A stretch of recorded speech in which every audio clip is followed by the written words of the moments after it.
भगवद गीता भगवान श्री कृष्ण और अर्जुन के बीच कुरुक्षेत्र के युद्ध भूमि पर हुआ एक संवाद है जो जीवन के महत्वपूर्ण पहलुओं को समझाता है। गीता के 18 अध्यायों में भगवान श्री कृष्ण ने अर्जुन को कर्म, धर्म, योग, भक्ति, आत्मा और जीवन के उद्देश्य के बारे में गहरी शिक्षा दी।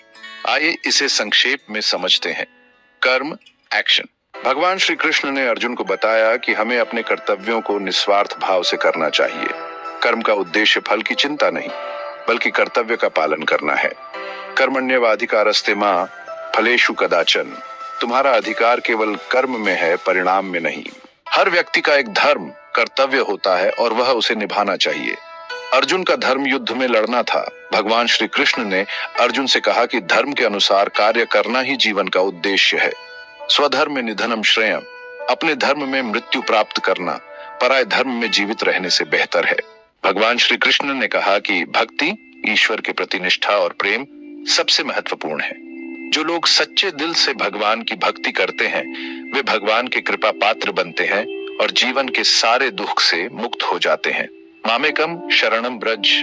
मेरे पास आओ, मैं तुम्हें सभी पापों से मुक्त कर दूंगा। गीता में योग के विभिन्न प्रकारों का वर्णन किया गया है। कर्म योग, स्वयं के कर्मों को निस्वार्थ भाव से करना।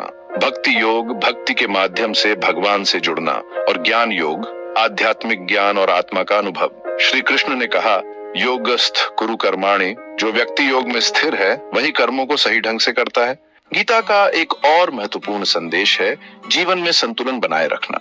सुख और दुख, सफलता और असफलता के बीच संतुलन रखना चाहिए। एक सच्चा योगी हर स्थिति में शांत और संतुलित रहता है। गीता का अंतिम और महत्वपूर्ण संदेश है पूर्ण समर्पण। श्री कृष्ण ने अर्जुन से कहा, तुम मेरे पास आओ, मैं तुम्हें सारे पापों से मुक्त कर दूंगा। भगवान के प्रति समर्पण से ही मनुष्य जीवन के असली उद्देश्य को पा सकता है। निष्कर्ष, भगवद गीता जीवन के हर पहलू को समझाती है और हमें यह सिखाती है कि हमें अपने कर्तव्यों को निस्वार्थ भाव से करना चाहिए। भगवान के प्रति भक्ति रखनी चाहिए। योग के माध्यम से आत्मा के साथ संबंध जोड़ना चाहिए और जीवन में संतुलन बनाए रखना चाहिए। गीता का संदेश है, समर्पण और आत्मज्ञान के द्वारा हम मुक्ति प्राप्त कर सकते हैं।